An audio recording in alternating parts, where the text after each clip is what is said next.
Hey, everybody, welcome back to the Michael Lofton Show on Reason and Theology.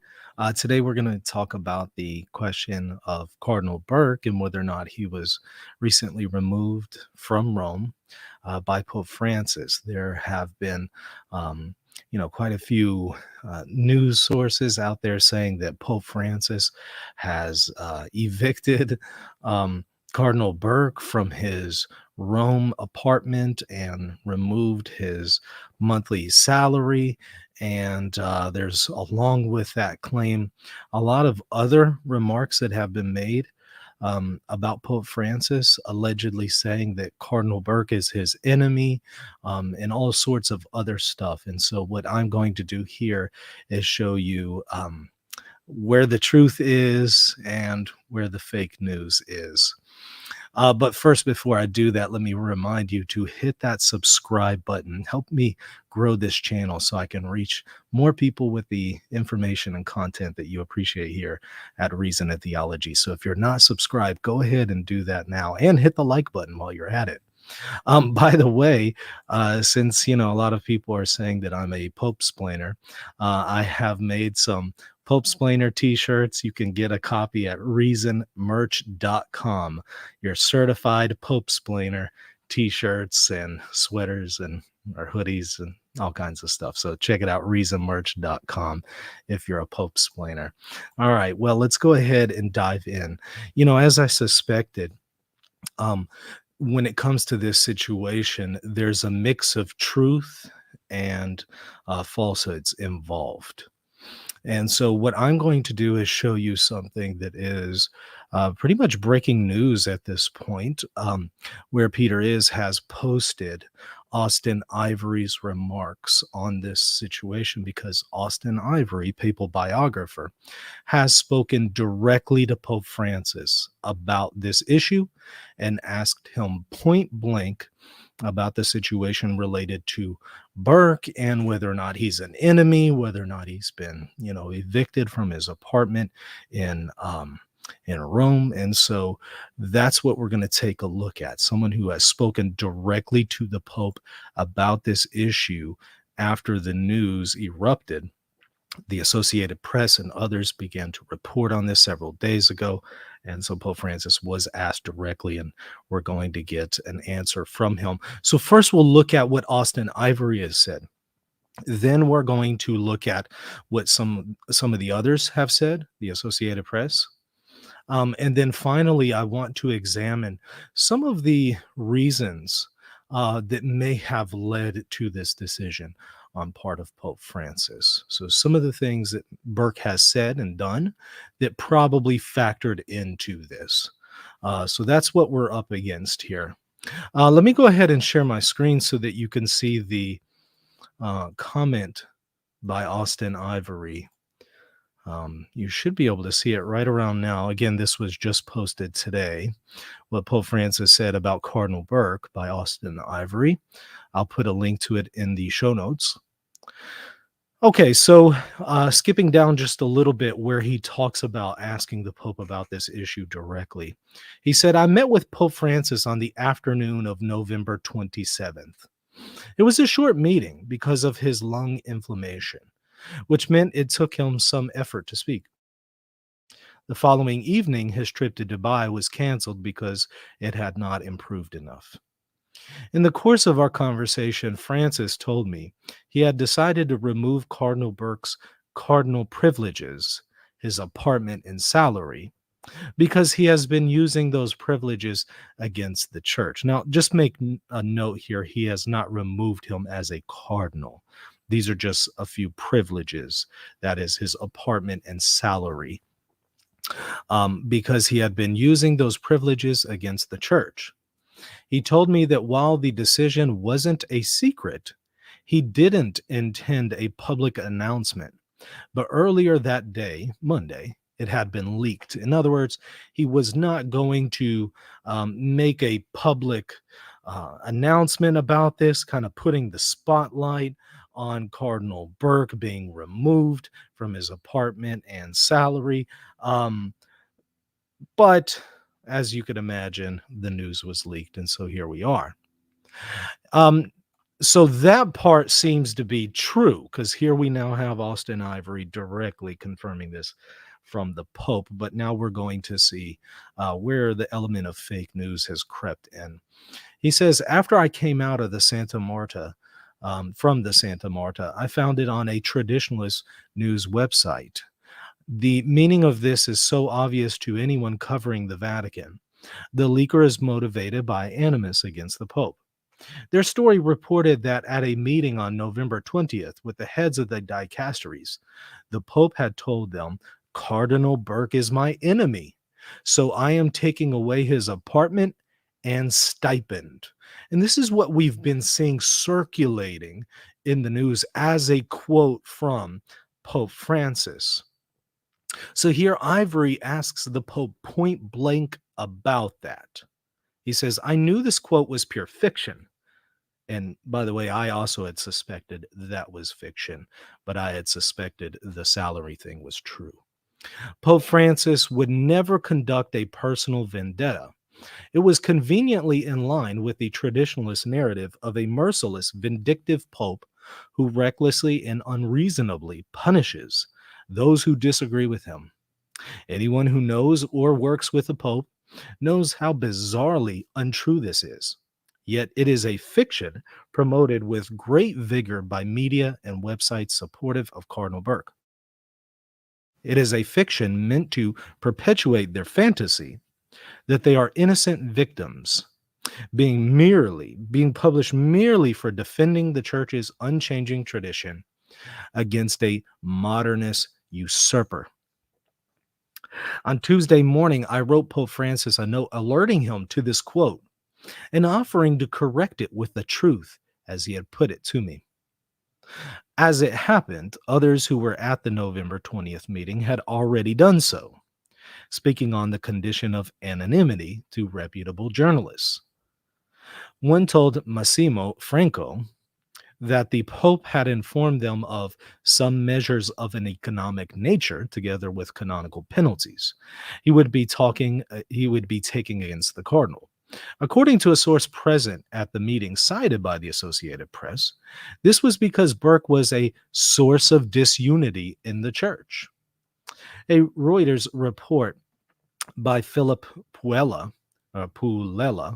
quoted an official at the same meeting recalling the Pope saying that Burke was working against the church and against the papacy and had sown disunity in the church. The same official denied that Francis had referred to Burke as an enemy. On Tuesday evening, I had a note back from the Pope. Quote, I never used the word enemy nor the pronoun my. I simply announced the fact at the meeting of the dicastery heads without giving specific explanations, end quote. He thanked me for making this clear. So we're going to take a look at what some of the reasons probably are behind this decision, but now we can separate fact from fiction.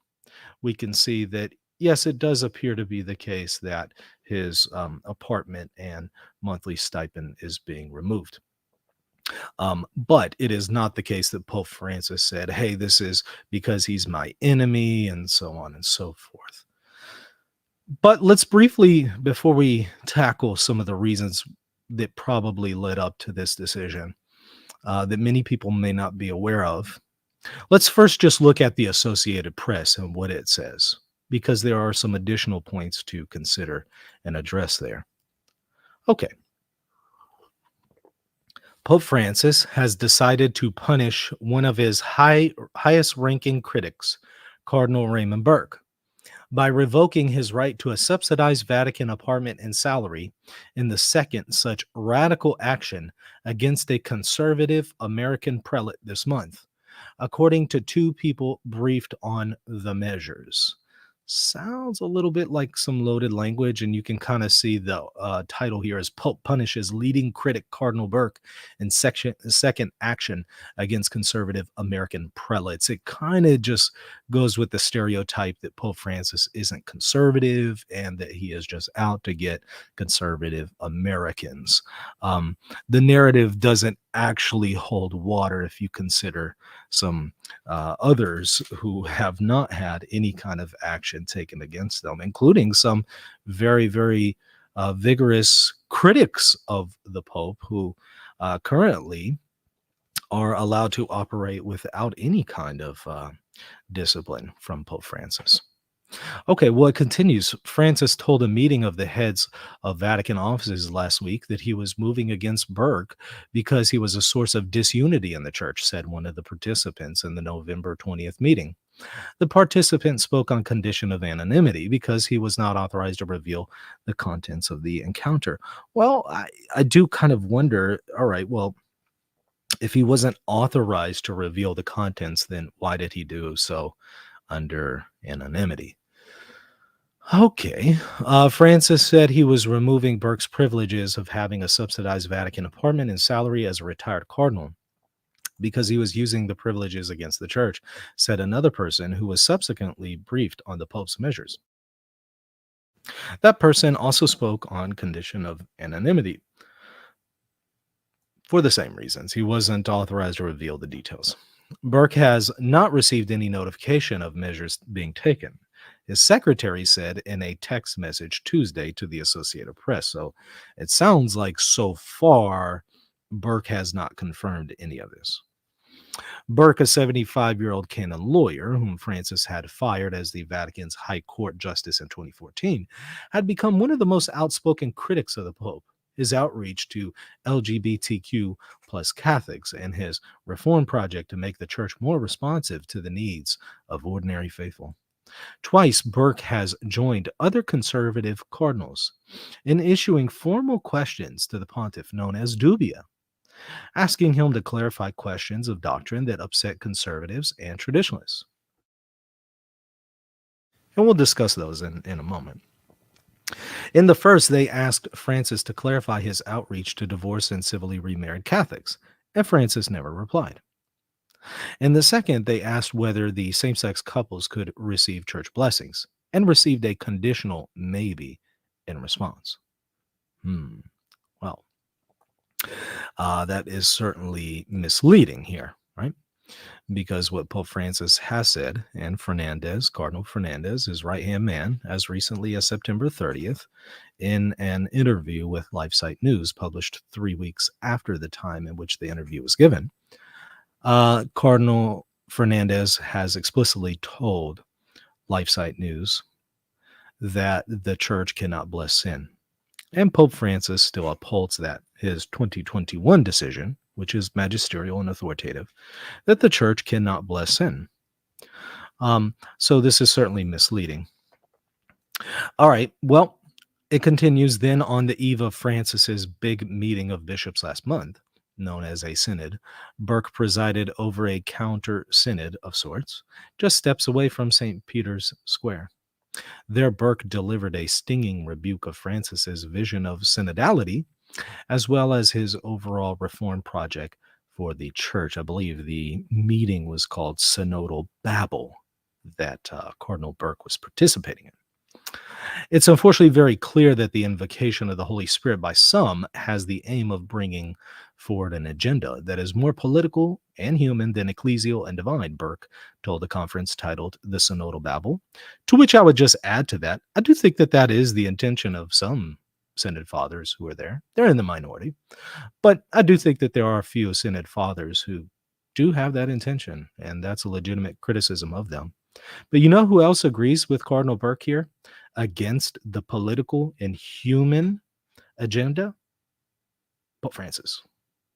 Pope Francis has explicitly, many times, even in his speech opening the synod on synodality, has spoken against those who are just trying to push a political or human agenda over and against the divine reality of the church. He even recently confirmed that a few weeks ago in his letter to 4 German theologians, and has also through the Secretariat of State, of course, rebuked the German bishops for doing just this. He also wrote to the faithful in Germany not long ago, just a couple years ago, wrote directly to them telling them that we need to guard against following the ways of the world, and we instead need to follow Jesus Christ and his gospel instead of being a product of the age and just trying to follow the ways of the world. Certainly, that is a rebuke in reference to the German leaders on the whole. Not all German bishops, but many of them. Well, the article continues here. Burke has always defended his actions as being a service to the church and the papacy, saying it was his obligation as a cardinal and bishop to uphold church teaching and correct errors. The sheep depend on the courage of pastors, who must protect them from the poison of confusion, error, and division, he told the October 3rd conference, prompting applause from the crowd. To which I would just simply mention, yes, that's true, but Pope Francis is also protecting us against the poison, error, confusion, and divisions of Satan that he is stirring up within the Catholic Church. Burke, who spends much of his time in the U.S. at the Our Lady of Guadalupe Shrine, founded in his native Wisconsin, is the second American prelate to face punishment in what appears to be a new phase of Francis's pontificate. This reform-minded period seems to have accelerated with the arrival in September of Francis's hand-picked new doctrine czar, Cardinal Fernandez. Earlier this month, Francis forcibly removed the Bishop of Tyler, Texas, Joseph Strickland, another conservative, who had also become one of Francis's critics. Strickland was removed after a Vatican investigation into governance of his diocese. And you'll recall, as I've reviewed and demonstrated on this channel many times, Strickland tells us why he was removed, according to the nuncio. I have a whole video on it where I review his interview with the world over, where he tells us what the reasons were, and I interact with them. So I'll put a link to that in the show notes. But just to recap, some of them include, a failure to obey papal decrees knowingly, not listening to multiple warnings given from Rome that have been made for several years now. So being in open dissent against authoritative decrees of the Pope, knowingly and willfully being in open dissent against them. That's unfortunate, but that is certainly one of the big issues that Rome seemed to have mentioned, but also some of his social media comments, which of course include him not only saying that the Pope has a program of undermining the deposit of faith, but also signing a document in 2022 saying that Pope Francis teaches heresy and desideravi, and he hasn't yet retracted that. So that is a claim that the papal magisterium, not just Pope Francis's opinion, but the papal magisterium currently teaches contrary to Catholic dogma, which would mean the magisterium is teaching heresy. In addition to other concerns that Rome has about Strickland. So certainly maybe go and check that review that I did where I go over all of those reasons in detail. Now, let's continue with the article. In a tweet Tuesday, Strickland expressed shock at reports that Francis had taken action against his fellow American, which was first reported by the conservative Italian newspaper La Nuova Bussola Quotidiana, the main sponsor of the Synodal Babel Conference. If this is accurate, he says, it's an atrocity that must be opposed. If it is false information, it needs to be corrected immediately. Asked Tuesday about word of Francis's decision, Vatican spokesman Matteo Bruni didn't deny the reports, but referred questions to Burke. This is why I suspected that the claim about the apartment was true, since the Vatican spokesman didn't deny it. I don't have anything particular to say about that, Bruni told reporters. Benedict had made Burke a cardinal in 2010 after he appointed him prefect of the Apostolic Signatura, the Vatican's high court, after Francis removed him from that position in 2014. He made the cardinal patron of the Knights of Malta, a prestigious but limited role. But there too, Burke and Francis clashed over Burke's involvement in a governance crisis at the chivalric order. Francis pushed him aside, and named 2 subsequent envoys to essentially replace him. More recently, the 2 seemingly were at odds over COVID-19 vaccines. Francis had been a big proponent of the vaccines and had lashed out at vaccine skeptics who included some conservative Catholics.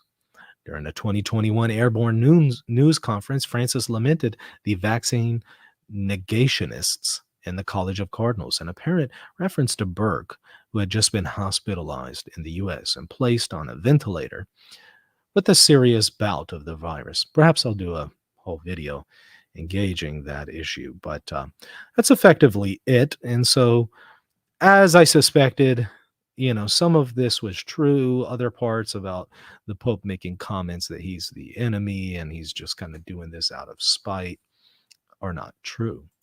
Now, what are some reasons that may have led up to this? I want to take a look at this with a fair amount of details.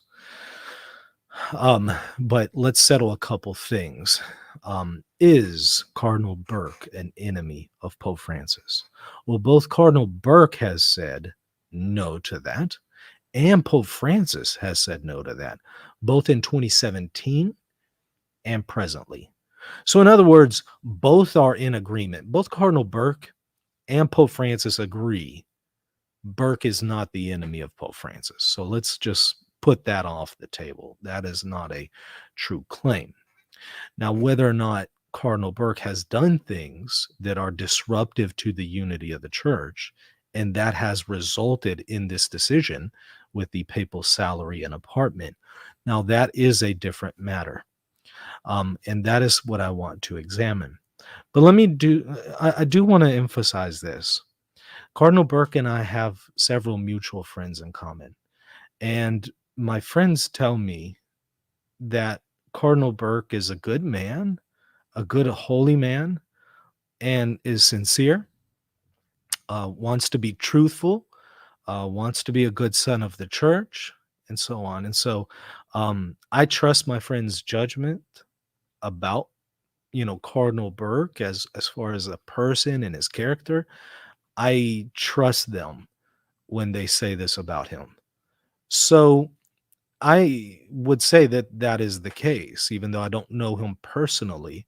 um, I can certainly trust their judgment and say that he appears to be a good man who loves Jesus, wants to do the right thing, and doesn't want to be an enemy of Pope Francis, and isn't trying to attack Pope Francis or misrepresent him or something like that.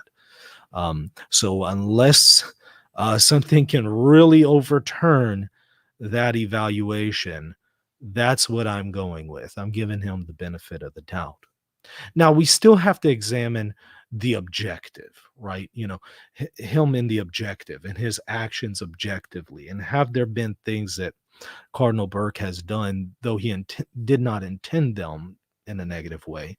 Has he done some things that have been disruptive to the unity of the church? That's something that we still need to evaluate. But I'm certainly not putting his intentions into question or sincerity or anything like that. Let's just examine the objective, the actions. Okay. Well, let's start with maybe some 2015 comments, and we'll kind of work our way to the present. There were some 2015 comments about Cardinal Burke's view in relation to Pope Francis. Here's something an interviewer asked him. In a somewhat provocative way, can we say that the true guardian of doctrine is you, Cardinal Burke, and not Pope Francis? That was the question. Burke smiles, shakes his head, and says, we must let us leave aside the matter of the Pope. In our faith, it is the truth of doctrine that guides us. Now, the interviewer then asks if Pope Francis insists on this path. Now, what path was that? It's in reference to Amor Laetitia. If he insists on this path, what will you do? Cardinal Burke says, I will resist. I cannot do anything else. There is no doubt that this is a difficult time. This is clear. This is clear. So we already see as early as 2015 comments about resisting Pope Francis's decisions here in relation to Amor Laetitia, which I'll admit are very complex. There's a lot going on with the question of Amor Laetitia, and there's a lot of opportunity for people to misunderstand it, and they do even to this day. Now, I have put out multiple videos, the truth about Amor Laetitia, Pope Francis answers the Amor Laetitia dubia, among other videos, where I go over Amor Laetitia, I go over the Buenos Aires document, I go over Pope Francis's dubia reply to Cardinal Duca, and I show that what Pope Francis is doing here is not a departure with the faith. It is not a different doctrinal teaching. Pope Francis is not saying, hey, people who are living in mortal sin don't need to go to confession and can just receive the Eucharist. None of that is true.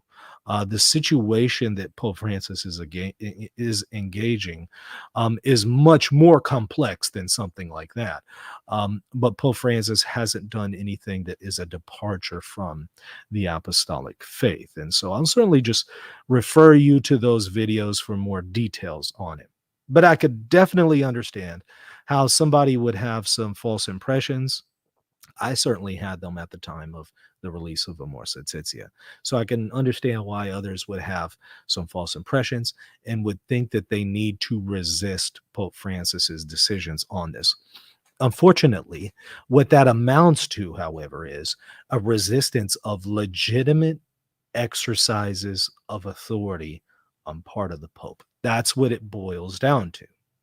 If Pope Francis isn't departing from apostolic tradition, if what Pope Francis is doing with Amor Laetitia is in line with the apostolic faith and is not anything sinful or heretical, then any kind of resistance being expressed here is a resistance to lawful authority and teachings of a pope, which would be very problematic.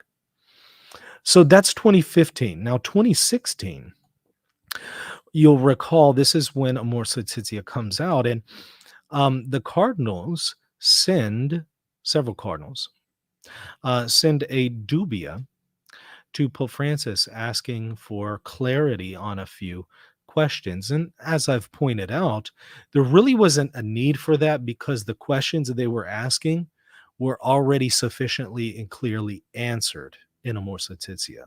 So there was no reason to kind of put it into doubt by even asking the questions. It was unfortunate because what happened is they submitted these questions to the Pope, and the Pope did not actually even see the dubia. When he heard about the dubia for the first time, wasn't because he received the dubia and he's looking at it and evaluating it. Rather, the first time Pope Francis hears about the dubia was from the news, because the cardinals had gone to the news with this.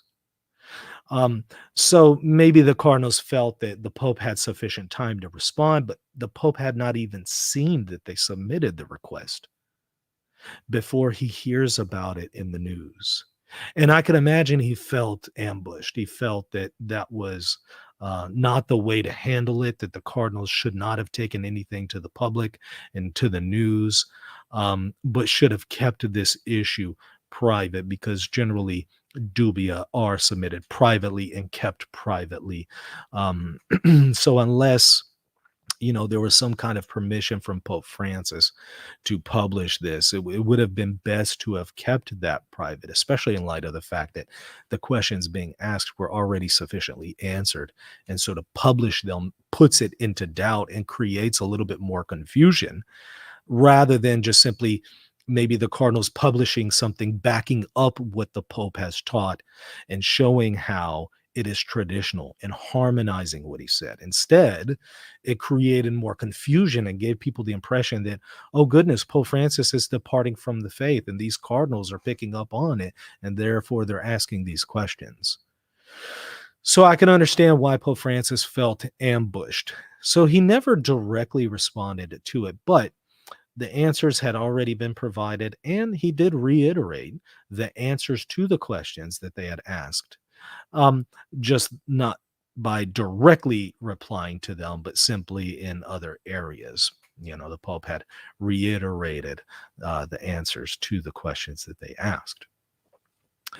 Um, Now, keep in mind again, he has directly responded to a dubia about Amors Laetitia written to him by Cardinal Duca, where again I've reviewed that document, read through it, and showed how it's perfectly in line with what the magisterium of John Paul II was, and the magisterium of Benedict XVI, and just again the perennial tradition.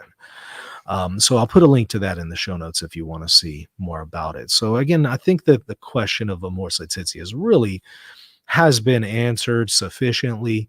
Unfortunately, we just still have people who either aren't familiar with that or are still just kind of stirring the pot and keeping the narrative going that the Pope has taught heresy or something like that. Okay, now let's address some of the comments that Burke has made about the magisterium that, again, I think kind of led to this decision from Pope Francis. There are multiple instances where Cardinal Burke has expressed that magisterial acts of Pope Francis are not actually magisterial in these particular cases. So, in other words, Pope Francis has engaged in magisterial acts, teachings, and authoritative decisions. And in many of these instances, Cardinal Burke says that that's not magisterial. It's a personal opinion of the Pope. This is not something that we're obligated to assent to or obey. And so, what this amounts to is actual authoritative teachings and acts that require religious submission of intellect and will on part of Cardinal Burke and the rest of the faithful. It amounts to Cardinal Burke saying they're not magisterial and we don't have to assent or obey these decisions and teachings. So that amounts to dissent. And that's unfortunate because it is not true that these are not magisterial, and it is not true that we don't have to follow them. So let's go over a few of these examples. Let's start with his comments about Amors Laetitia. Here's one thing that Cardinal Burke said. The only key to the correct interpretation of Amors Laetitia is the constant teaching of the Church and her discipline that safeguards and fosters this teaching. Pope Francis makes clear from the beginning that the post-synodal apostolic exhortation is not an act of the magisterium. Certainly, those are some troubling words because not only is Amors Laetitia an act of the magisterium, but Pope Francis has not said that it's not an act of the magisterium. So not only is he wrong about what is magisterial, he didn't even properly represent what Pope Francis did say about Amors Laetitia being magisterial. He notes the Holy Father says himself in the document that he's not presenting the magisterium. It's a kind of reflection, end quote. Those are direct words and a direct quote from Cardinal Burke saying that even Pope Francis himself says it's not magisterial. But that's not true. Let me read to you what Pope Francis actually said in Amors Laetitia. Not only has Pope Francis explicitly said that Amors Laetitia is magisterial, not only that, but in Amors Laetitia, he nowhere says this isn't magisterial. Instead, this is what he says, quote, "Since time is greater than space, I would make it clear that not all discussions of doctrinal or moral or pastoral issues need to be settled by interventions of the magisterium. Unity of teaching and practice is certainly necessary in the Church, but this does not preclude various ways of interpreting some aspects of that teaching or drawing certain consequences from it," end quote. Pope Francis is not at all saying, hey, this act of the magisterium or this document, Amor Laetitia, is not magisterial. He's nowhere saying that. He's speaking in general, noting how not all interventions of the church have to be magisterial. He's not saying, and Amor Laetitia is one of them. That was added by and interpreted and assumed by Cardinal Burke, but that's not true. Contextually, that isn't what Pope Francis was saying. And more importantly, Pope Francis has explicitly multiple times said that Amor Laetitia is magisterial. So it's unfortunate he misunderstood what Pope Francis said. Now, I'll admit when Cardinal Burke made these comments about Amor Laetitia not being magisterial, at that time, he does note in that interview that he doesn't have the document in front of him to directly quote the Pope. So he was kind of going based on memory. Unfortunately, he never came back and corrected that and said, I misread it. That's not true. It actually is an act of the magisterium. I was misreading something that the Pope said. He didn't come back and do it. Instead, he still continues to just double down that it's not magisterial. Now, let's move on to Cardinal Burke's comments about Episcopalis Communio. This is a very authoritative and magisterial document. In fact, when we pull it up, this is a document from September 15th of 2018. This is an Apostolic Constitution. An Apostolic Constitution is one of the highest documents that can be issued by a pope. Just for a point of reference, generally ex cathedra teachings are within apostolic constitutions. That doesn't mean that every apostolic constitution, all of its teachings are ex cathedra. That's not what I'm saying. But what I'm saying is that's generally the document in which you'll find ex cathedra teachings. It is a very, very high level document, if not one of the highest, even if it doesn't contain any ex cathedra dogmatic definitions or infallible teachings. It's still incredibly authoritative in the authority spectrum of the magisterium. So not only can we not say that it's not magisterial, we have to say it's one of the highest and most authoritative expressions of the magisterium. Now, in reference to this document, here's what Cardinal Burke says. The whole Apostolic Constitution on the Synod is problematic. So he's saying this Apostolic Constitution is problematic. This idea that either the Pope on his own or the Synod, together with the Pope, can create some new magisterium is simply false. The Synod is a consultative body to help the Pope to see how best to present the Church's teaching in time. It's not able to create ordinary magisterium, end quote.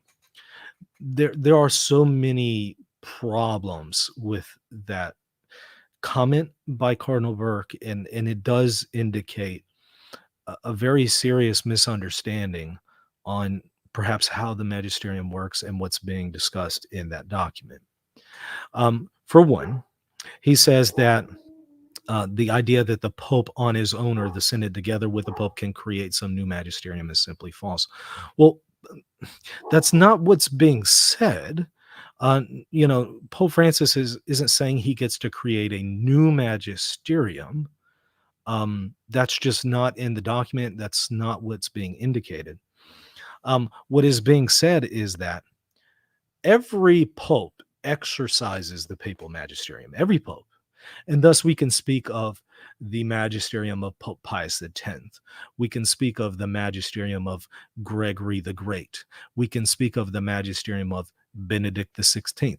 We can speak of the magisterium of Pope Francis. Not that their magisterium is somehow a new magisterium, but rather it is that person who exercises that magisterium with particular magisterial acts.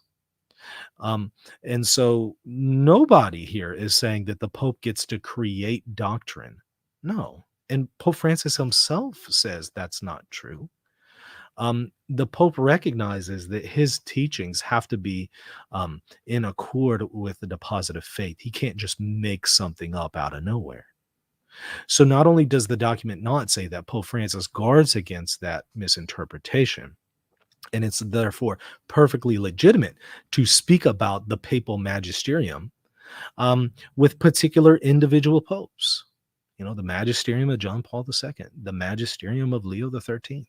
There's nothing wrong with that, because the magisterium isn't something that just exists, out there in the clouds. It's exercised by real concrete people, real popes who exercise that magisterium. Now he says the Synod is a consultative body. That is correct. And I'm so glad he recognizes that. It is merely a consultative body. It has no actual authority per Canon 344. It has no actual authority on its own to teach. Rather, what the Pope is saying is that if the Pope takes a document put out by the Synod, which in and of itself has absolutely no authority, the Pope can take that document and make it his own and say, this is now an act of my magisterium. That is 100% in line with Catholic tradition. Just consider the fact that, the vast majority of popes who have taught in their papal magisterium had ghostwriters. And they would take what was written and they would make it their own. Or think of a Roman congregation, maybe the Congregation for the Doctrine of the Faith, now a dicastery, the dicastery for the Doctrine of the Faith. They may take something and the Pope can make it his own and actually teach it with his own authority, even though it was written by one of the congregations. And he can either approve it in common form or specific form.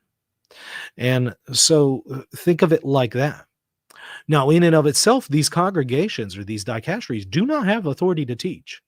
So something that is released by the dicastery for the Doctrine of the Faith in its own name, very technically, is not magisterial.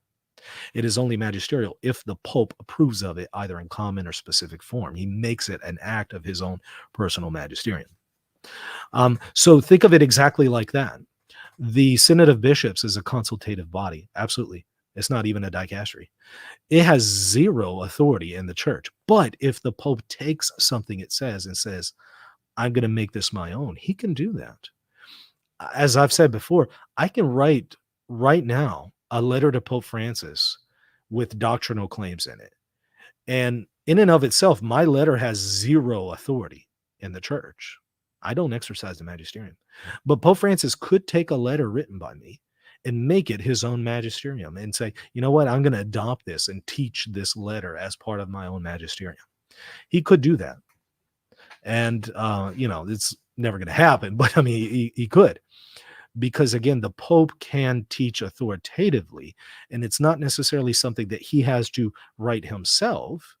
He can take something that is written by someone else and say yes or no, or he can take parts of it and say, this is part of my magisterium or this is not.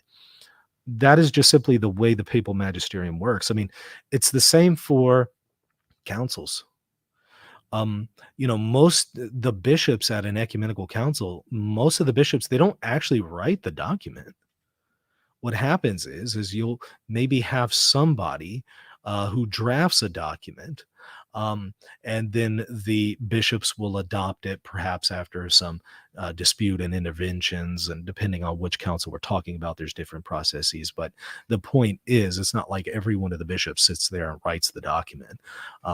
What it often is somebody will write a schema or somebody will write a document, and the bishops may make some alterations to it, but then the bishops will adopt the document as their own. So it then becomes part of the magisterium.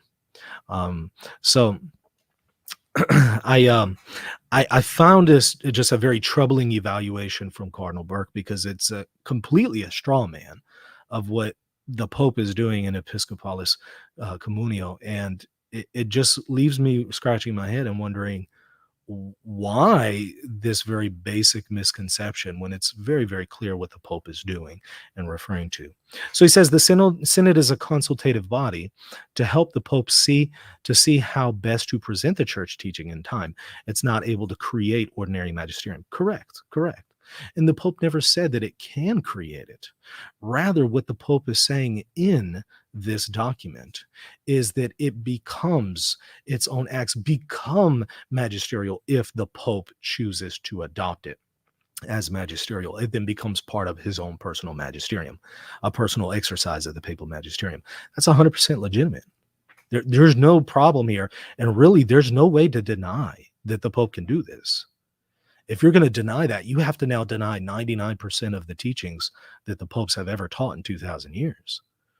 It's just impossible to deny what the Pope is doing here. That's how troubling these comments are for me. So I I do want to point out something that Pope Francis did actually say. I was happy to take up the request of the fathers of the synod to write this exhortation. In so doing, I am reaping the rich fruits of the synod's labors. In addition, I have sought advice from a number of people, and I intend to express my own concerns about this particular chapter of the church's work of evangelism. Countless issues involving evangelism today might be discussed here, but I have chosen not to explore these many questions which call for further reflection and study. Nor do I believe that the papal magisterium should be expected to offer a definitive or complete word on every question which affects the church and the world. It is not advisable for the Pope to take the place of local bishops in the discernment of every issue which arises in their territory. In this sense, I am conscious of the need to promote a sound decentralization. Now, I read that quote because another thing that Cardinal Burke brought up is he wants to say even the Pope himself admits that this document is not magisterial, which is absurd because it's an apostolic constitution. Of course it's magisterial. There's no way around that. By virtue of the fact that it's an apostolic constitution, that alone makes it magisterial. So the Pope would never say such a thing. But what happened is, in this instance, just like before with the Mors Laetitia, he misunderstood something that Pope Francis did say. So when he says, nor do I believe that the papal magisterium should be expected to offer a definitive or complete word on every question which affects the church and the world, somehow Burke understood that to mean that therefore this document is not magisterial. And that was nowhere said by Pope Francis. The Pope, again, is speaking generally that, yeah, the magisterium doesn't always have to offer some infallible definition in intervention. But that doesn't mean that this particular document and this particular decision in the Apostolic Constitution isn't somehow magisterial. He's nowhere saying, and therefore this document is not authoritative. He's speaking generally. So let's go on now to some comments that Cardinal Burke has made about Evangelii Gaudium. He says, quote, I would have to have the text in front of me, but it seems to me that the Holy Father made a very clear statement at the beginning that these are a number of reflections that he's making, that he doesn't intend them to be part of the papal magisterium. Once again, Burke seems to think that the Holy Father himself is saying this is not magisterial, and that is not the case. Moreover, there's just no way to even maintain that perspective because Evangelii Gaudium is an apostolic exhortation. Apostolic exhortations are magisterial. They're authoritative. There's just no way around that. So there's just no room for these kinds of comments from Cardinal Burke. And so we see a very, very consistent theme where the Pope teaches something authoritatively in his magisterium or makes an authoritative judgment. And these teachings require our assent of intellect and will. And these judgments require our obedience. And yet, time after time, Cardinal Burke says, well, this is not magisterial. And there's just no basis for it other than he says, well, even Pope Francis says it isn't magisterial. And then when we look at Pope Francis and what he says, he doesn't say it's not magisterial. And in fact, we look at him elsewhere and he actually confirms that it's magisterial. So It's deeply problematic to, in a very habitual way, and I'm going to give you some more examples. We're not done yet.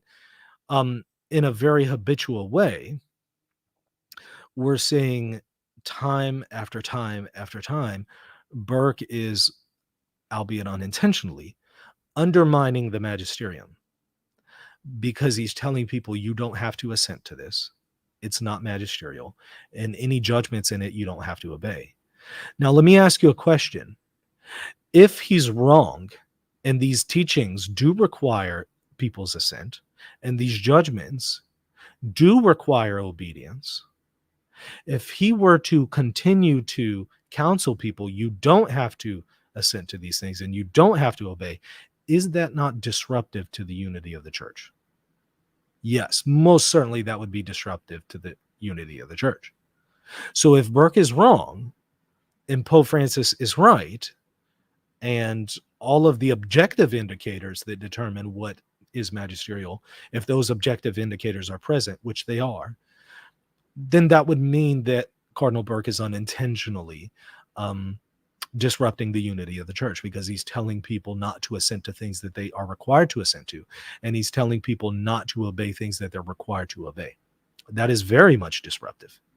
Imagine if you're a boss of a company and one of your employees continually, habitually goes to the other employees and says, you don't have to listen to the boss. You know, what the boss said, that was just his opinion. It wasn't a judgment for the actual company.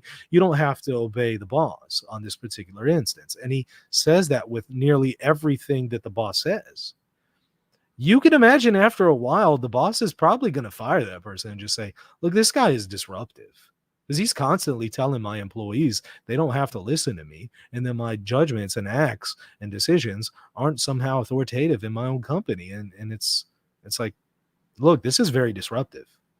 So I could totally understand why Pope Francis feels that there's a disruption there.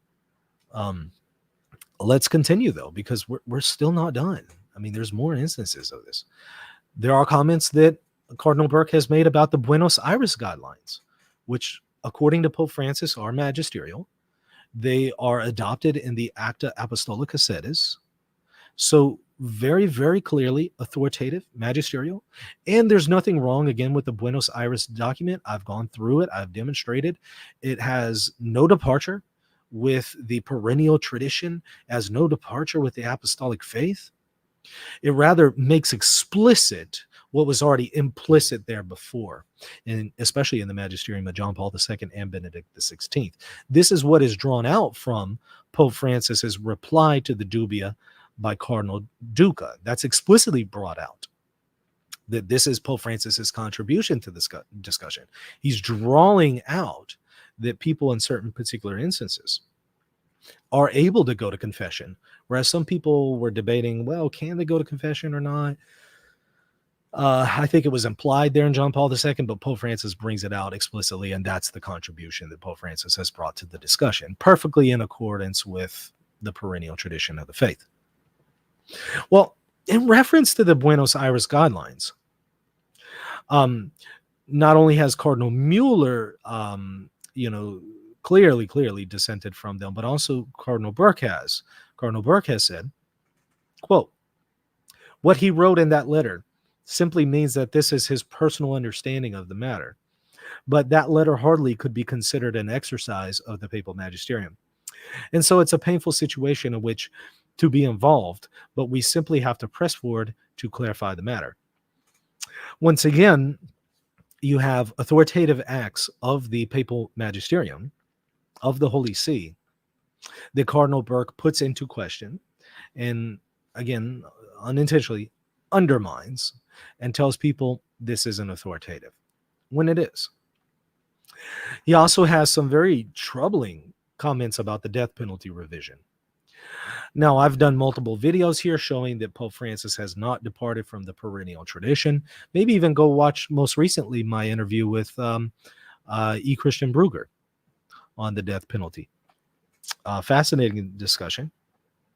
And what's taking place with the death penalty revision is twofold. Number one, there is a development on a doctrinal matter. So there is a doctrinal aspect. And it's a development. It's not a corruption. It's not a departure from the perennial tradition. It's rather just a development. It's in continuity. And then there also is a judgment, a prudential decision or a disciplinary judgment made by Pope Francis based on that doctrine. And so both the doctrinal development, the teaching requires intellectual assent or assent of intellect and will, a religious submission. And the disciplinary, the prudential judgment would require obedience from anyone who is in a position to heed his call on the administration of the death penalty. So it's certainly authoritative all around.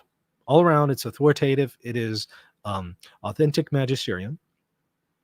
But here is something that Burke said about the death penalty revision. Quote, constantly, the church teaches in the light of the gospel that the death penalty, and now he's now quoting Pope Francis. Consequently, the church teaches in the light of the gospel that the death penalty is inadmissible. Now here's Cardinal Burke's comments about this. This is simply not any language. This doesn't have any doctrinal import to it. What does it mean to say something isn't admissible? That is a relative term. Either say it's intrinsically evil or it's good, because it is an attack on the inviolability and dignity of the person, and it's not, he says. And what's the citation? What's the doctrinal citation? A speech of the Pope on October 11, 2017. My point is this, with all due respect, and I'm not trying to be disrespectful in any way, this is an opinion of Pope Francis as a man. Okay, so let me break that down. There's a lot going on here. Number one, Cardinal Burke is saying what Pope Francis said about the death penalty being inadmissible. He says, this doesn't even make sense. It's just relative, to which I would point out it's not relative. The definition of inadmissible is pretty straightforward. It is not a claim that it is intrinsically evil, but it is the claim that we cannot admit to the administration of the death penalty today in light of certain facts. That is what Pope Francis is saying. Now, if you're going to disagree with Pope Francis on that, maybe do so on the grounds that you disagree with the premises. But to somehow go after the word inadmissible, I don't think is very productive. And he says, what's the citation for this judgment of the Pope? A speech on October 11th, 2017. And when, Cardinal Burke said this, everybody in the audience laughed. They're like, yeah, that's not authoritative. Well, number one, when the Pope was promulgating this, he was doing so in a magisterial setting. So that was authoritative already in and of itself, even without a reference to an October 11th, 2017 speech of the Pope. Even without that, the act itself is authoritative, even without any kind of previous speeches, judgments, or anything on the question. And then number two, Pope Francis then promotes Fratelli Tutti, where he explicitly promotes this same teaching on the death penalty and same judgment on the death penalty, and that is certainly magisterial. And to my knowledge, Cardinal Burke has never, retracted that perspective. So again, I've shown time after time after time after time after time after time, Cardinal Burke has said something is not magisterial, it's not authoritative, when in fact it is, and has counseled people to just see this as an opinion of the Pope, or to dismiss it, or to even resist it, when a person actually has no basis to do that. And they're obligated, morally obligated, to assent and obey to these things. And ordinarily, the penalty of that, at the very least morally, is an issue of grave matter. So in other words, with authoritative acts of the magisterium, with very, very rare cases mentioned in Dona Veritatis, one is not morally in a position to dissent from these things. And if they do, it is grave matter. Now, whether or not they have mitigating circumstances and their knowledge and will, that's a different question. But just objectively speaking, it's grave matter. So this is a very deeply troubling thing that we're seeing from Cardinal Burke, and whether he intends it or not, I give him the benefit of the doubt that he doesn't intend to disrupt the church. This is disruptive to the unity of the church, to constantly have a cardinal second guess everything, question everything, and then tell people and counsel people that you don't have to obey something or assent to something that you in fact do and are morally required to. And then the basis for him saying this turned out to be bunk. They turn out to be baseless. Okay, now let's also consider some other things from Cardinal Burke. There's this thing that was circulated right before the Synod on Synodality. This is called the synodal process is a Pandora's box, 100 questions and answers with a foreword by Cardinal Burke. And this was sent to all kinds of priests. Without them requesting it, it was just sent out to a whole bunch of priests all over. And when we look at Cardinal Burke's foreword, and we also look at the very last question, the 100th question, question 100, it's deeply troubling for multiple reasons. Cardinal Burke suggests, and the book itself explicitly indicates, that it is possible that the Pope on a universal level will adopt women's ordination. So now we have the claim that the Pope is going to adopt something that is contrary to divine apostolic tradition. And then it is an infallible teaching. It's an infallible teaching that women cannot be ordained to the priesthood or the episcopate. But Burke is indicating that this could very well be adopted by Pope Francis. So he's going to go against something infallible. And also that Pope Francis will change the church's teaching on homosexuality. So he will embrace the morality of same-sex acts. Cardinal Burke endorses this. He gives that impression in the foreword. And then the last question makes that explicit. And not only makes it explicit, but then the last question even starts to call into question the indefectibility of the church. Here it is.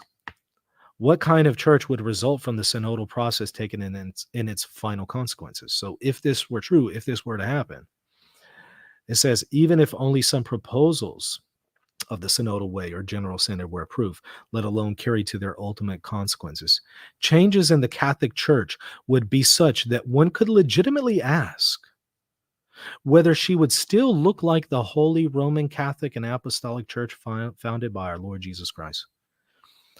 It's implying that the church will effectively defect from the faith if it adopts these things. Now, is it possible for the church to defect from the faith? No, it's not. So obviously this is not going to happen. Not only that, but Pope Francis has said even prior to this, no women's ordination. This is already infallibly decided. Pope Francis even told that to Cardinal Burke in July of this year in his response to the July dubia. Pope Francis told that to Cardinal Burke directly, and yet Cardinal Burke is still putting that into question when Pope Francis has explicitly told him this can't be questioned, and he has no intention of changing that. Pope Francis also confirmed the same thing about same-sex acts, and Pope Francis has said it is a sin and has doubled down on it being a sin. Cardinal Burke still puts that into doubt here, unfortunately. Not only that, but we now also have the Vatican coming out and explicitly telling the Germans no women's ordination and the teaching on homosexual acts can't change. But instead of reassuring people that the Pope has said these things and confirming or reconfirming their faith in the church's magisterium, Cardinal Burke hasn't come out and said, hey, look, the Pope has said these things, and so we have nothing to fear. This is not going to happen. The church is not going to change its teaching. The Synod is not going to somehow pass something that is now authoritative but teaches heresy or something like that. He doesn't do that. Instead, he continues to just kind of put into question the Pope's mind on these things, and even implicitly indicates that it's possible for the Pope to promulgate things that are heretical. Now, I do know the mind of Burke on the matter, and the mind of Burke on the matter is that he is undecided on whether or not the Pope can teach heresy. He doesn't know. He hopes that the Pope can't teach heresy, but he is undecided on whether or not the Pope can teach heresy in his magisterium. But it's very clear that he has a fear that that is going to happen, and this is one of the many places where I think that becomes clear. To which I would just simply point out the Pope cannot teach heresy in his magisterium, and if he could, that does start to put into question the indefectibility of the Church, and so I do think it's deeply problematic for a cardinal to be unclear on this point. Now, I also want to point out the fact that 2 days prior to the synod on synodality beginning, what happened? Well, as I've shown, I've went through this in great detail and documented this. Unfortunately, Cardinal Burke, as well as a few other cardinals, released 2 new dubia October 2nd, which was 2 days before the synod began. And it was very troubling because, number one, they shouldn't be releasing these things publicly per Donum Veritatis. That's number one.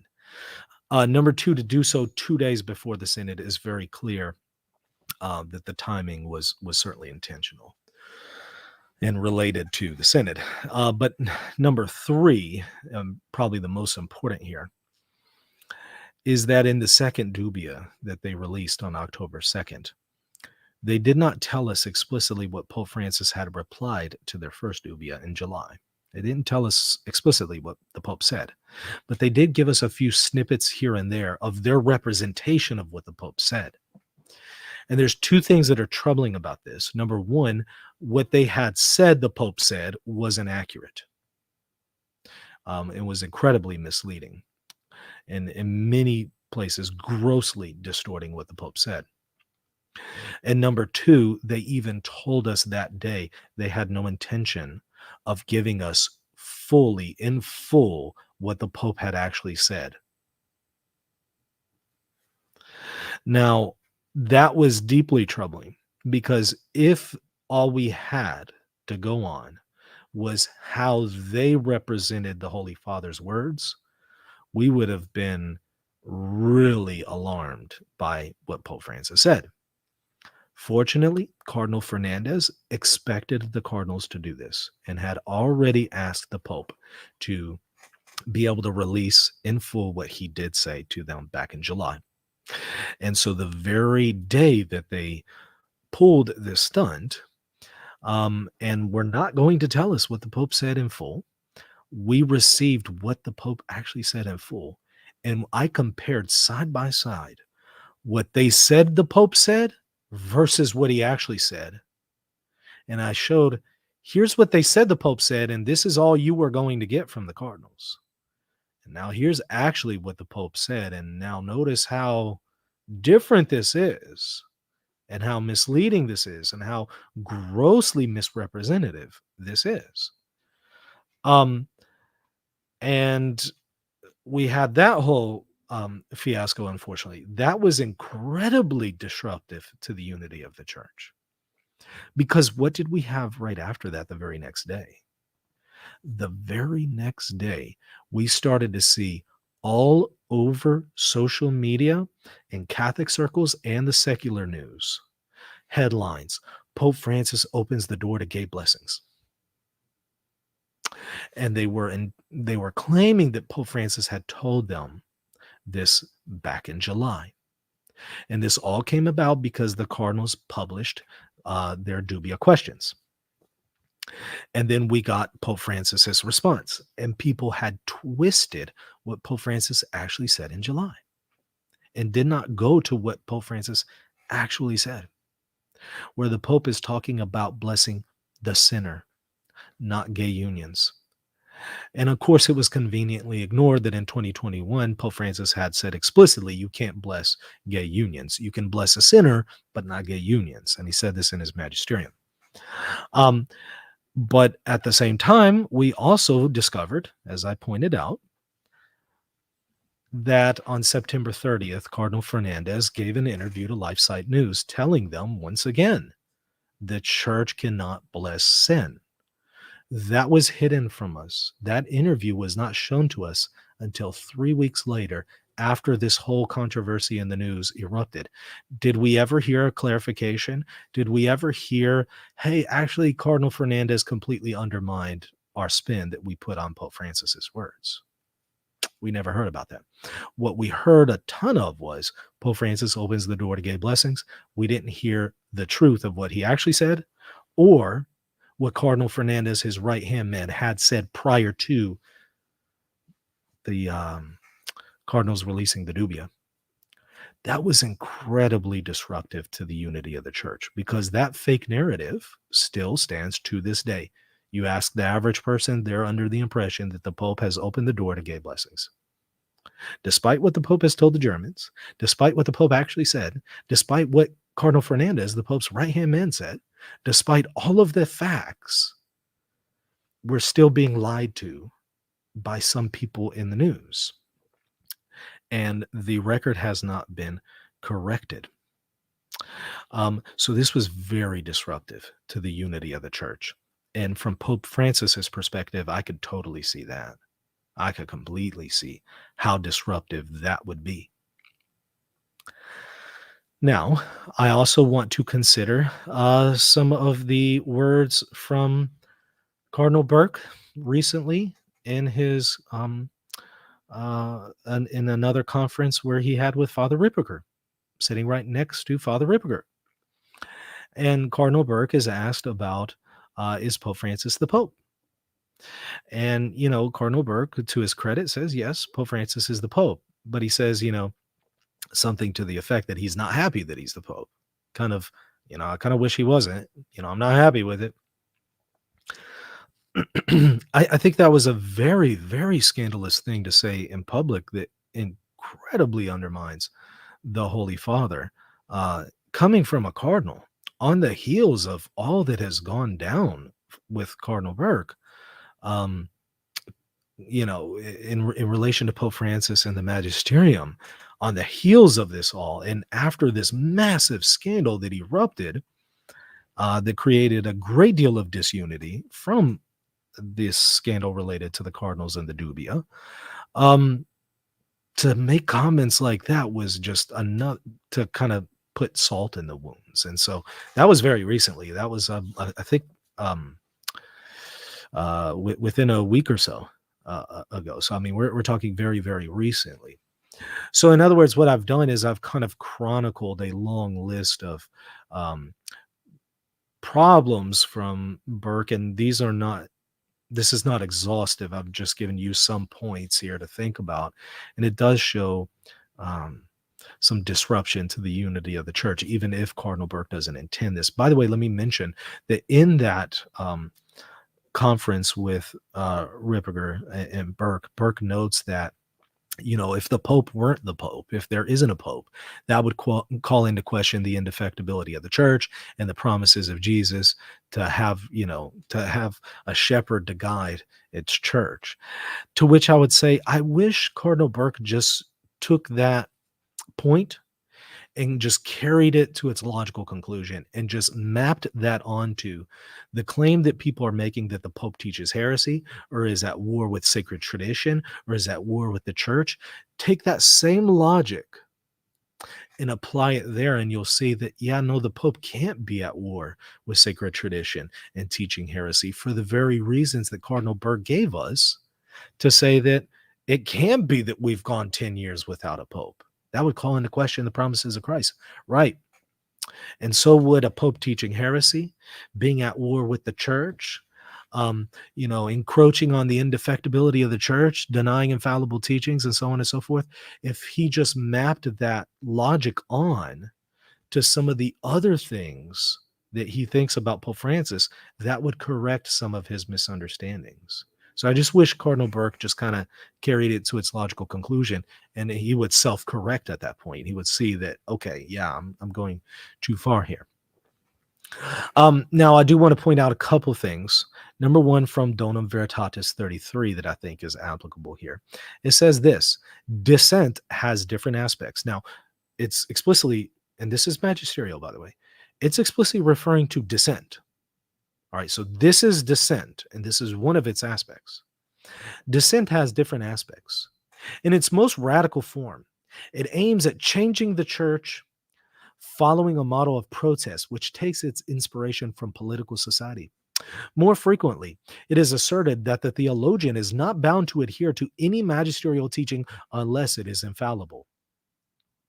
Thus, a kind of theological positivism is adopted, according to which doctrines proposed without exercise of the charism of infallibility are said to have no obligatory character about them, leaving the individual completely at liberty to adhere to them or not. The theologian would accordingly be totally free to raise doubts or reject the non-infallible teaching of the magisterium, particularly in the case of specific moral norms. With such critical opposition, he would even be making a contribution to the development of doctrine. Now, this is directly something related to Cardinal Burke, because we hear from many people, hey, well, if it's not infallible, I don't have to assent to it. We hear that from many people. That's already corrected from Donum Veritatis. It says that's dissent. It doesn't allow for that. But number two, it addresses the notion that, well, unless this is infallible, it's just really up to the individual person, and you're free to say, hey, that isn't an exercise of the magisterium, and I'm free to deviate from it. That's very much related to what we're seeing from Cardinal Burke, as I've demonstrated already in the stream. Constantly saying something that is magisterial isn't magisterial. We don't have to assent to it. We don't have to obey it. It's a personal opinion. This is directly aimed at that problem, and it describes this as dissent, and it nowhere approves of this, obviously. It's condemning this behavior. So is dissent like this disruptive to the unity of the church? That's a question we need to consider.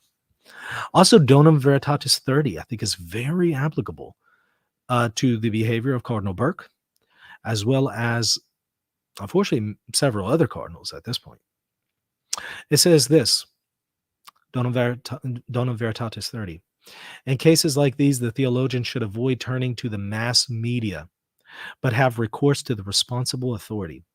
For it is not by seeking to exert the pressure of public opinion that one contributes to the clarification of doctrinal issues and renders servite to the truth.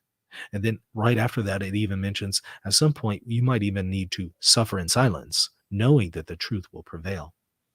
So what is this saying? Well, it's saying this. If you have difficulty assenting to something that is not infallible yet authoritative, the vast majority of instances, you don't get the freedom to dissent from it, or withhold assent. You don't get that freedom in most cases. There's very, very rare conditions where a person could privately withhold assent, but they never get to publicly dissent. They never get to publicly turn to mass media and use that to put pressure on the Pope or the magisterium to correct course. It says rather you have the recourse to the responsible authority, and this is in a private setting. So in other words, it's fine for Cardinal Burke to privately reach out to the Pope and ask questions, make known his criticisms and concerns. That's fine. That's legitimate. Donum Veritatis allows for that. But what is a problem is when you now take those dubia that were privately submitted and now you publicly start to post them, which he's done back in 2016 and now in 2023. And not only him, but several other cardinals. They're resorting to mass media to put pressure on the Pope. And this is explicitly forbidden by Donum Veritatis 30. So again, if we're in violation of this, is that not disruptive to the unity of the church? I think it's worth considering. So, though I may be sympathetic with a lot of what Cardinal Burke says, and though he does a lot of good and he says a lot of great things, and you know, I'm probably on board with the vast majority of things that Cardinal Burke would say. Um, and though he may be a great guy and well intentioned, I still have to say, but in these instances that we've looked at here, including many others, are these instances, at least objectively, not disruptive to the church and its unity? Well, I'm forced to conclude it sure seems that they are. So, though I may like him, I think he's a good guy and he has a lot of great things to say and has done good things. Are some of these actions not disruptive? Now, here's one of my problems. I can be right there on board with Cardinal Burke fighting against liberal German bishops and people who are promoting progressivism and dissent from the magisterium and its moral teachings. I could be right there with him, but then whenever I see Cardinal Burke and others in dissent from the magisterium elsewhere, I have to say, wait, hold on. This is an issue, because if we're going to be in dissent from the magisterium here, there's very little leg to stand on to call out these other people. Um, and then I also have to say, look, I'm all on board in fighting against people who are dissenting from the magisterium on the left. I'm all on board with that. But how do we go about doing that? Well, we don't go about doing that by ourselves committing error, ourselves engaging in dissent, and ourselves initiating and creating an artificial confusion that Pope Francis had not created. That's not the way to correct the problem that we agree exists in the church. So while we might agree that, hey, yeah, there is a problem with some of these German bishops, um, it's not appropriate for us to somehow portray Pope Francis as on board with the German bishops when he clearly isn't, and has said many things and is doing many things contrary to it. And it's certainly not appropriate to begin to undermine his magisterium and the whole process of this. That now creates two problems in the church: German bishops and dissenters on the other end of the spectrum. Both are creating confusion. When I see, Father Thomas Rees indicating that somehow women's ordination can change in the church, yeah, that creates confusion. And I've done rebuttal videos to that. That creates confusion. That's wrong. That can't change. And we're right to call that out. But then when we see people on the other end of the spectrum creating confusion and saying the Pope said this when he didn't say it, that's also creating controversy and confusion in the church. And I expect more from people who explicitly say they adhere to tradition, explicitly say they adhere to the magisterium. I hold them to a higher standard. I don't expect a whole lot from progressives. They clearly don't want to observe the apostolic faith. So I kind of expect them to dissent from the apostolic faith. I have very little expectations from them. But I have very high expectations from people who say, I adhere to the magisterium, I adhere to the apostolic faith, I adhere to apostolic tradition, I'm a traditionalist. I have high expectations from such a person. And when I see them acting contrary to what they're claiming, I have to say, look, this causes additional disruption to the unity of the church, and is not helping the situation, but is rather aggravating it further. So I want us to pray for Cardinal Burke, that maybe he sees that some of this stuff isn't accurate, and maybe corrects course on some of this stuff and ends up clarifying some of these issues and doing a lot of good to undo some of the damage that has been created here. I hope that we're going to see that from him. But to conclude all this, it's an unfortunate event with the apartment and all that, but having looked at all of this, it's really hard to say that we don't know where Pope Francis is coming from on this one. That being said, I do find it interesting that some measures are being taken against Cardinal Burke, but not others like Vigano, who are much more flagrant on a completely different level than anything Cardinal Burke has ever done. you got guys like Vigano, just straight up sedevacantists, completely undermining the Pope and being very, very disruptive to his ministry and to the unity of the church. And yet he hasn't been laicized.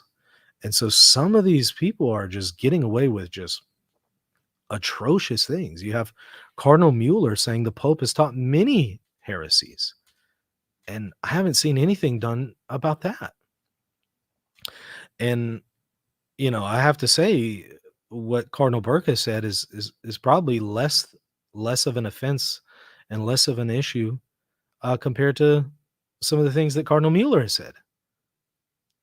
So now maybe Pope Francis is considering some other things, and it might be apples and oranges. I understand that, but I just want to say, for anybody who thinks that the Pope just kind of goes after his critics, yeah, you can't really say that when you have very, very severe critics who are just operating without any kind of discipline from Pope Francis.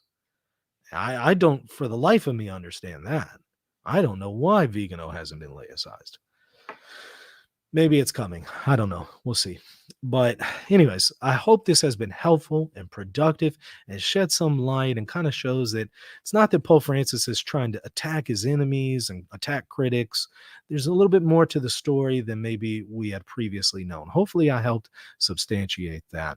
If you found this helpful, hit that like button. Share this on your social media with people who might be confused, and certainly consider subscribing to the channel. That helps me grow the channel so I can reach more people with this kind of content. So if you thought this was helpful, it brought some clarity and peace to you, please share that with others, and also hit that subscribe button so that the channel itself can now share it with others through the algorithm.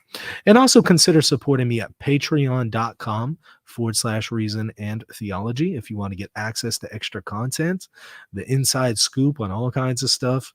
And so I'm posting almost every day at this point with extra content. So definitely check that out, or consider supporting me at PayPal or the GoFundMe links that are found there in the show notes. Okay, y'all. Hey, thanks so much for watching. And again, let me know your thoughts there in the comment section if you found this video helpful or not. All right, that's going to do it. And again, check out reasonmerch.com if you want your Pope Splainer t-shirts. You can become a certified Pope Splainer with Reason and Theology. Okay, that's going to do it. We'll see y'all later. God bless. Are you a Catholic thinking about converting to Eastern Orthodoxy? Or are you a Protestant discerning whether or not to become Catholic or Eastern Orthodox? If so, I have the book just for you. It's called Answering Orthodoxy, and engages all of the arguments that Eastern Orthodox use against the Catholic Church. I respond to all of them. I show that they are in error, and in fact, they're inconsistent, because the things that Orthodox are objecting to are in fact found in their own tradition. So the fullness of the faith can only be found in the Catholic Church. Check out the book right now at shop.catholic.com for your copy today. Hey everybody, just wanted to tell you about my new free ebook, Church Chaos, Biblical Insights for Confused Catholics. If you are a confused Catholic and you're thinking about leaving the Catholic Church, or you're thinking about converting to the church, but you see that there's a crisis in the church and you're just unsure, this is the book for you. Again, it is free. Just simply go to reasonandtheology.com. You'll see a pop-up that comes up on your screen. Just simply click on it and you'll put in your email and it will provide you the free PDF ebook right then and there. Please check it out if you're confused about the situation in the Catholic Church today. reasonandtheology.com. If you're looking to buy or sell a home, office, or any kind of property anywhere in the world, you're going to want to call Real Estate for Life, and they're going to connect you with a Catholic agent. Now, that agent will donate a portion of their commission upon sale, and Real Estate for Life will donate 75% of that gift to a pro-life organization at no cost to you. Call Real Estate for Life at 1-877-LIFE-US1 or text them 248-431-1440. If you care about the pro-life cause, call them now.